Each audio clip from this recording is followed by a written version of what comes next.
This podcast is brought to you by Primary Intelligence, the leader in win-loss analysis, focused on helping businesses uncover the unique story on how each sales rep can win more deals.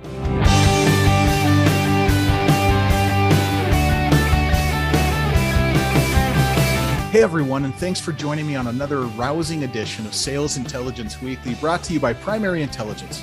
I'm Ryan Queller. Product marketing has become a crucial function for B2B revenue teams.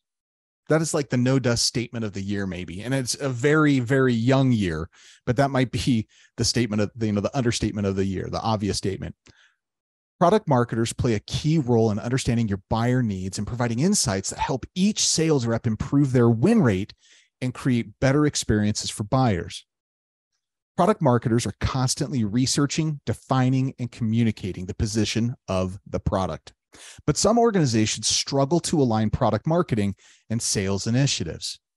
The struggle to create a strong feedback loop is real.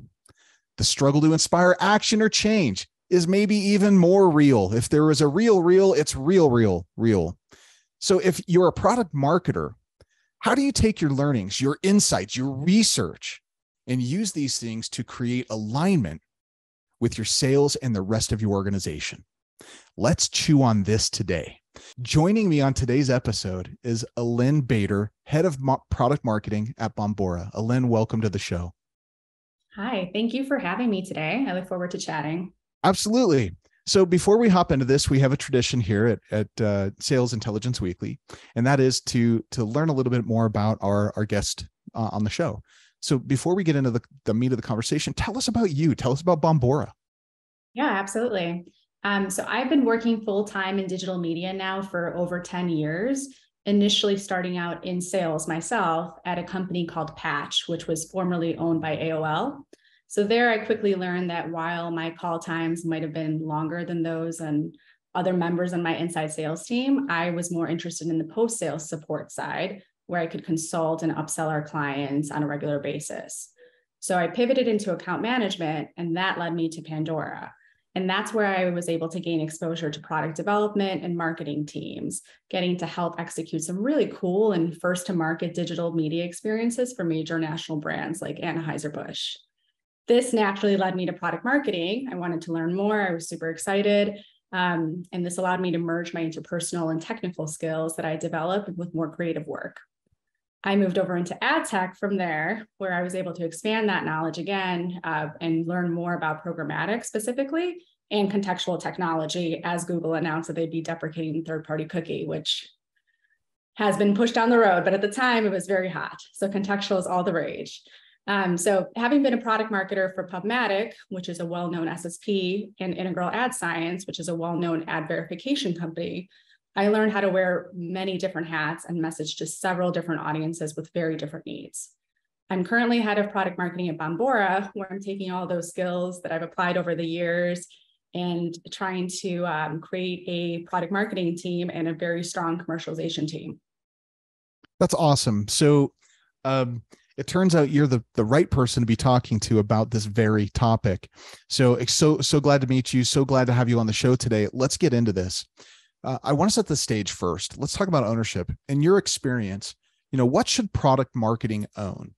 I mean, really, you've seen, you've run the gamut of, from sales all the way through to where you're currently at. What should product marketing own?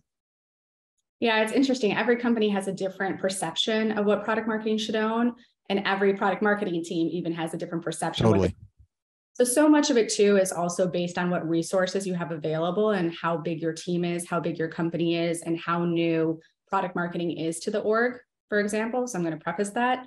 But in my opinion, I do think that product marketers should be subject matter experts for the company's product and integration portfolio. That's just a fact, no matter how big your team is or where you sit in the organization. I think product marketing should be a vital part of each phase of the go-to-market, from discovery to ideation to alpha to beta and GA product releases. So responsibilities here range from conducting market research and gathering competitive intelligence during the ideation phase to driving product naming, positioning, pricing, branding, and then connecting with enablement teams if those exist, If they don't exist, also being the ones to enable sales, create collateral, thought leadership, and other creative forms of communicating the product position.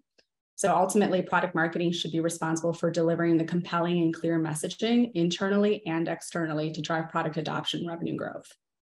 So, I mean, really, when you describe it that way, it sounds like if you don't have this, if any of our listeners are out there and they don't have product marketing teams that are dialed in, they are missing out hard. A subject matter expert that can help with messaging and drive that for sales. I mean, of course, I mean, that makes sense. But what does that relationship look like? I mean, you're talking about the relationship between product marketing and sales. What does it look like, or what should it look like between product marketing and sales? Help me understand this a little bit.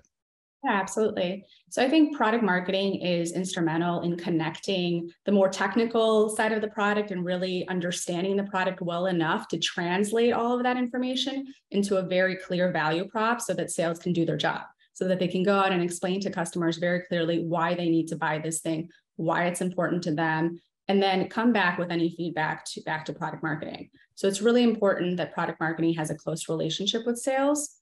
Sellers are on the front lines talking to prospects and clients every single day. So if you're able to establish a trusting relationship with sales, they're going to bring you in on those customer calls. They want you there. They want that help. Sometimes they're just maybe not sure how to ask for it or what to ask. So I do think that establishing that trusting relationship is super important. And a lot of times that feedback that you'll get either from sales or even listening in on customer calls is going to help you define that go-to-market strategy for any upcoming release. It's going to help you determine whether an existing product or solutions needs to be rebranded potentially or repositioned. So I do think product marketing should lean on sales and other customer-facing teams like customer success, client services, for honest feedback, both just during, after the product is released into market. What kind of feedback? You say honest feedback. What kind of feedback would you hope for to receive from those other teams for product marketing? I think the easy thing would be, do you understand what this product does? Do you understand what we're selling to you? Does the name make sense? Is it priced accordingly? I think price is very, very important. And we might price something initially based on the intel that we have, based on what our competitor is doing, based on the margins that we need to hit, but they might be too expensive, or it might actually not be priced according to competition, regardless of what our intel said. So when we get that feedback from customers, we have to sometimes go back to the drawing board. And we do need that honest feedback. We do need to hear, this doesn't make any sense to me, or your competition is doing the exact same thing, but they're selling it this way. And customers will say that. If you establish a good relationship with your top partners, they will give you that feedback. And it's really important as product marketing to hear that feedback, because then you can go back to the drawing board and you have clear explanation as to why you need to rebrand something. Okay, that makes perfect sense to me. I mean, we're a win-loss company. We're all about understanding the voice of the customer around sales motion, product, pricing, go-to-market perceptions versus top competitors. So that makes perfect sense to me. I want to circle back on this in a second. First, I want to talk about friction points. You already started to allude to some of it, but what are some of the common friction points that you see between product marketing and sales? One of the things that you had mentioned a second ago was sometimes sales may not know what questions to ask. They may not know what to do. What are some of those common friction points? Yeah, I don't think necessarily that this is unique between sales and product marketing per se, but a common point of friction that I've seen in most companies is agreeing on prioritization. So what could be considered urgent for sales, for example, is not necessarily going to be urgent for product marketing at the same time. So if you work for a company that sells to multiple different audiences and you're a seller who's focused on, say, agency sales, your client is your top priority, regardless of what product marketing is working on, regardless of what the roadmap looks like. If your major holding company or agency needs a lunch and learn and you need additional collateral and you need a project like a subject matter expert there, you are probably going to go to product marketing and expect them to drop everything to cater to this very urgent need that you have. But there's also product releases that you might not be aware of. There's different audiences we're catering to. So it's that sense of balancing prioritization and also setting clear expectations, both internally and externally. I think that's a pretty common friction point. Massive friction point, right? I mean, and that creates all kinds of, there's expectations and beliefs that are weird and strange that, it's like two ships that pass in the night. We don't see each other and understand each other enough to really be able to participate appropriately. How do you address that as the leader? How do you address that communication and kind of roadmap alignment on what we're doing, at the big picture of product marketing, and also when you need us just in time? How do you balance that in communication with the sales leaders? Yeah, I mean, I try to be as transparent as possible. I want that same feedback and transparency from them. So I think it's important that we do the same. And we shouldn't just be talking to sales about what sales support we're working on. There's a lot of things that they don't see that happens behind the scenes that they might not know about. So they do need to understand, or at least have visibility in some of our other work as well. So we use project management tools like Asana, for example, that you can see everything that we're working on as a team. You can see different due dates. You can set different due dates, and it's good to have that transparency between the teams. I do want that open feedback, but I want them to understand that typically product marketing is also much, much smaller than sales as well. We don't have as many resources. I can say probably with confidence that that's universally applicable, that product marketing is very lean organization compared to sales in every company. So that also has to be taken into consideration. And what I ask from my sales leaders is prioritize. You have this list, like I want you to prioritize as well. You come to me with this list of asks or needs. What is most important to you? Because I can only get to one or two of these things this week, or our team can only, handle 3 requests this month for your needs, because we're also catering to publishers. We're also catering to our programmatic partners. We're catering to internal enablement needs, and there's a lot to balance. So that makes good sense. You mentioned Asana. What does your feedback or communication loop look like? Are there other tech or tools that you employ? How do you deal with aligning when we're in today's business environment where everybody might be, co-located, where people might not be all in the same place? How do you deal with that? Yeah, absolutely. And Bombor is a great example where a lot of people are virtual. We have 2 offices nationwide, but most of us are remote. And so almost every meeting is virtual. And I think we've all gotten into the habit of, being comfortable with Zoom and scheduling calls and sending email notes. But what I like to do, and what I have found effective over the years, even before this virtual culture, is that for any type of product go-to-markets, I encourage creating internal working groups. As soon as you know that something's coming down the line, as soon as you know that something actually might make it to the roadmap or is going to be a priority for the company, you start creating this internal working group that's composed of cross-functional subject matter experts. So you assign someone from product, which is usually the product leader. You have the product marketer. You'll have someone from legal, hopefully early in those conversations, if you have a pricing team. If not, then product marketing takes that on. Solutions engineers, any pre-sale support, customer success, and sales.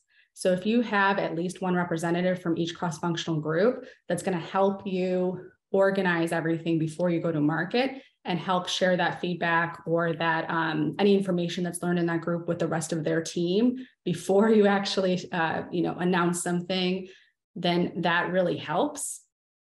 That working group typically will set up status calls. I set up an internal Slack channel for those individuals, and it's like our working group. We create a little cohort, and that's where we discuss things like brainstorming product names. Well, that's where we can share our customer feedback if there is any, get ahead of blockers, share any timelines, really use that as a strategic session with like a brain dump.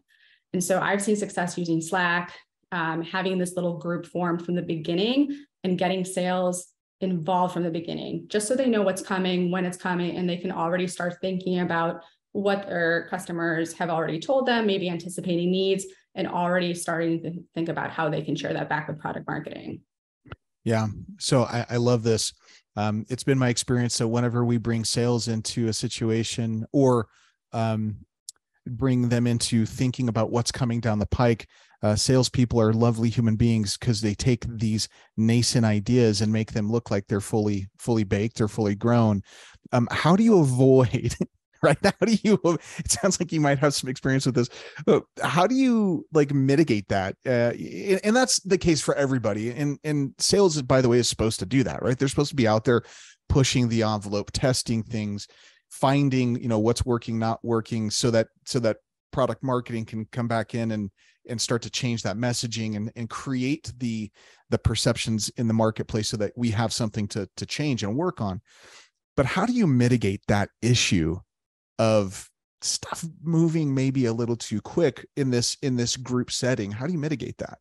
Yeah, it's funny you say that, because that was also another friction point that I was thinking of that sales and product marketing, because there's always, it's a big company. There's a lot of excitement. There's a lot of ideas, even something that might materialize from a hackathon from engineering that has not even made it on the roadmap. Right. If it's internally or someone hears about it and gets super excited, which is great. It's great.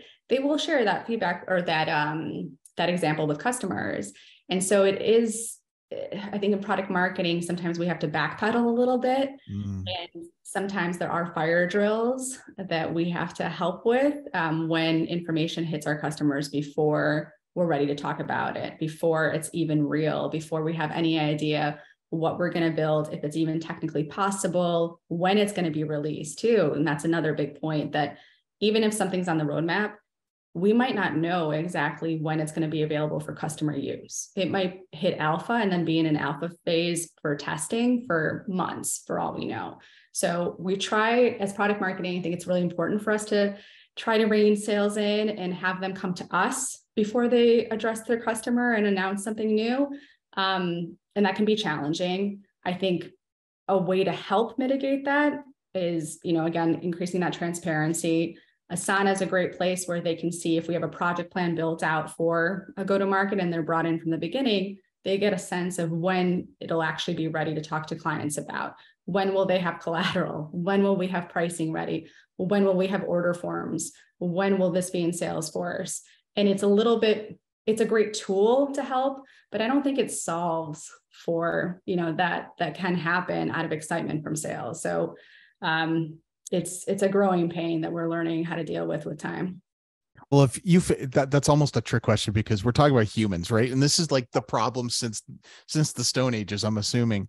When somebody gets excited, it gets out there. And by the way, if you figure it out, would you please let me know so we can employ that learning? Yeah. Thanks. So, oh, sorry, go ahead. I was just going to say, I do think though, we can sometimes use that as an opportunity, that if, say if a seller goes out and talks to either a prospect or an existing client about this new product we're going to release or new integration, and that prospect is super excited about it and ready to go tomorrow, that's a great opportunity to keep that prospect engaged for when it actually is ready to go and have them be first to test it. If we do an alpha or beta trial, get that prospect engaged from the beginning, get them excited, and then use that as an opportunity to engage them about something else that we actually know is going to be on the roadmap, about things that we actually have collateral about that we need to sell. So we can use that as an opportunity. It just sort of depends on who you're talking to and what you're selling or what you're pitching to them. So love that, right? And what a wonderful way to unagi that from a problem into an opportunity. Well done, my friend. I want to go there. You just mentioned something. So, when we have these new things or even old things, and we're trying to understand what our customers are thinking, feeling, with our product, with our company, how do you go about collecting buyer, customer, sales feedback? How do you go about collecting this feedback? Yeah, I think there are a lot of ways to solicit feedback, but it doesn't always mean that you're going to receive responses or that they're going to be quality. So I found that tools like NPS or customer advisory boards or QBRs are really good ways to receive unfiltered and structured feedback from customers. And typically that is what sales and customer success leads. So they'll either pull in product marketing or share the voice of the customer input afterwards, which is very helpful.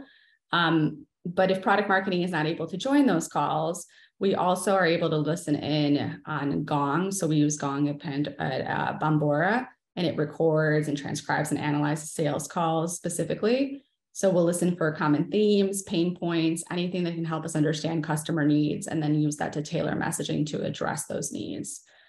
Similarly, the participation in alpha and beta opportunities, which I've mentioned a little bit earlier, that provides a great way for us to gather feedback before we go GA, before we release something into the wild. If we're able to get that user feedback, either from user experience interviews or from as part of those beta requirements, you can learn a lot from someone who's testing a new shiny toy. Yeah, and typically when they're testing the new shiny toy, they're really excited to provide that feedback because they know it's a new shiny toy. Yeah, so love that. Gong, conversational intelligence is kind of a burgeoning market, and tools. That is amazing work, right? We use that as well. In fact, we integrate with Gong to get that full end-to-end play, right? Front end sales process. What are they talking about on the front end? And then what's driving their decision on the back end? That's primary intelligence. And it's having that 360 vision into what's happening from the customer perspective. Amazing. So I love that. So, okay. So we've talked about feedback and communication. We've talked about alignment between marketing and sales. We've talked about collecting that feedback. How do we get buy-in? Okay, so let's get down to the nitty-gritty here. How do we get the buy-in from sales, from product marketing perspective? I think that takes a little bit of time because again, you have to establish trust, especially if product marketing is a newer function in the organization. The sooner you bring in sales, the sooner they can get visibility into your go-to-market plan. And that full, even if something's not set to release into the wild until, 6 months from now, it's really good to get them to understand your vision, that once this is live, you plan to have press that accompanies it. You plan to have case studies. You plan to do webinars and a lot of co-marketing to push this out. They'll get more excited about your vision. They can also feel like they're providing feedback from the beginning, and that they're also bought in if they agree with the positioning that you're, whatever you do for the product release. So if you're meeting their customer needs and you're providing them with helpful collateral or tools to help them sell and explain the value to their customer, I hope they'll be bought in, but it takes time to establish that trust. Trust. My gosh, for listeners that have listened to every episode of Sales Intelligence Weekly, trust seems to come up in almost any conversation that we've had about in any direction. Trust is the core of almost everything. That is such a fascinating thing. How, from your perspective, you mentioned a couple things that build confidence and trust, and that's results, right? So if we're meeting the customer need, if we're producing the result to help them get the sale, if we're doing those things, hopefully they'll be bought in. How do you build trust? Just person to person. How do you do that? In product marketing, and me especially, I need to feel comfortable with the product that we're trying to sell and build. I need to be able to describe it to an engineer, as well as be able to describe it to an ad ops person, to a CMO, to a CSO. So I need to have that full vision of the product. And when your seller can see that you know the technical ins and outs of whatever is being built or whatever already exists, they know they can bring you in and rely on you as a subject matter expert or someone who can help them, better refine their story. And they don't have to focus on all of the little details. They can focus on the bigger picture and really understanding what their client needs and how to sell it. So I think establishing trust, I do that through my technical knowledge, through, listening and then proving that I've listened to what, sales has come to me with, what their needs are, asking them directly, what do you need? How are we doing? Kind of soliciting quarterly feedback as well for the team. What's going well? What can be improved? What additional enablement do you need? What additional collateral? How can we better work together? And then making sure that we do, stay in that constant communication establishes trust, I think. Okay, let's make the assumption we now have trust. We've gone through all of these steps that we've just walked through. Now we have trust with our teams. How, as a product marketer, how do you, product marketer leader, how do you get your product marketing team to act on the insights or findings from the research that you're conducting, either from, feedback from internal resources or external resources? How do you get them to move? Yeah. So we have these go-to-market briefs that we use here. It's an internal document. It's been a process that's worked pretty well in my past life as well, that provides everything from the problem statement to the solution to positioning to the why are we building this, who is it for, who are our target personas, who's our ideal customer profile, any limitations, timelines. It's a very baked out document that also includes competitive intel, any additional market intelligence, pretty much the Bible of what this product is for internal consumption, for all teams to use and reference.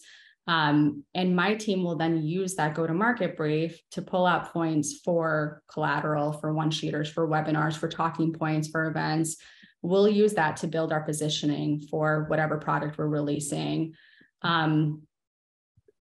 That market research and competitive intelligence is supposed to inform what we're going to call a product. It's supposed to inform how we position it, and even what forms of collateral or enablement are going to be needed, depending on what we've learned. So if it's something that's pretty simple and table stakes for us to build, and we've learned that from customers, and we just learned, yeah, you guys should have already had this. We're already using this. We already know what this is. You need it.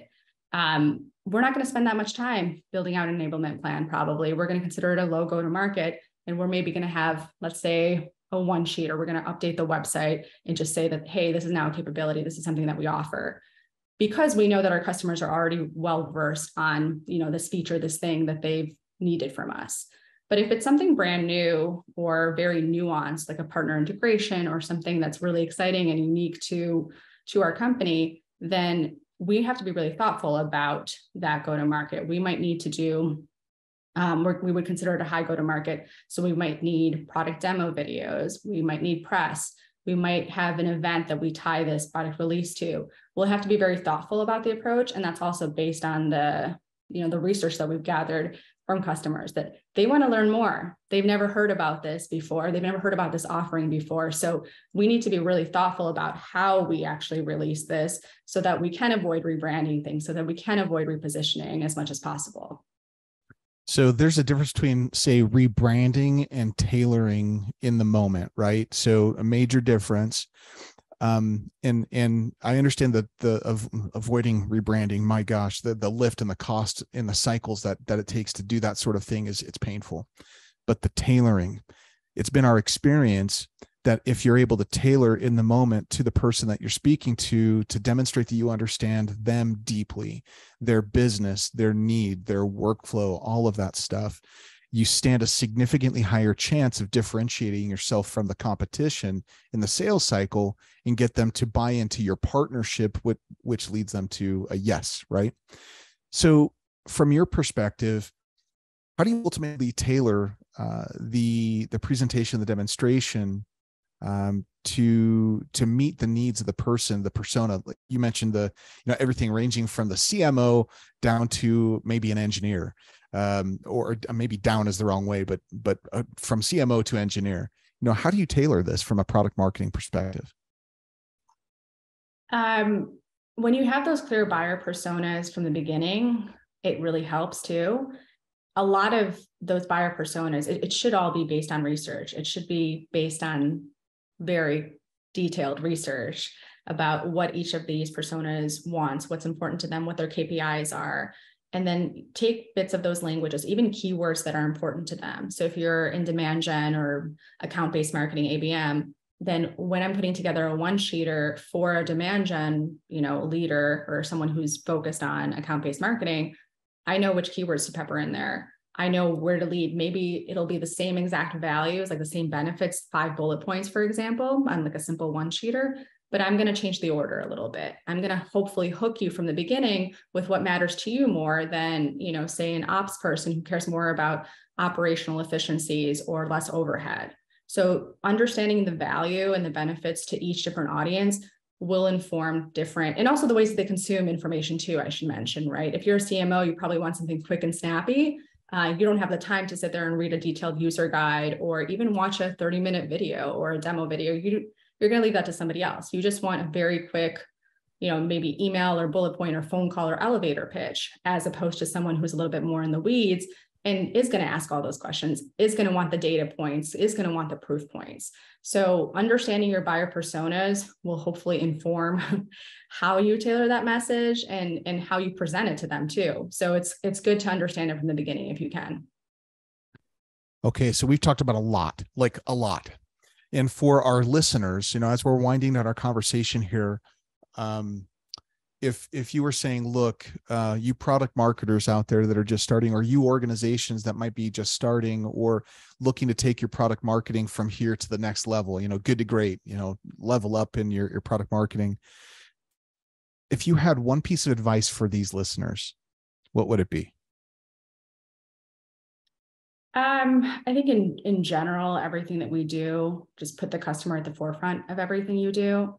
Don't rely on assumptions, push for that buyer and user feedback, push for that interdepartmental collaboration and creativity, encourage that, confirm your buyer's needs, work together to actually create compelling positioning and value and create the value for your customers to meet those needs.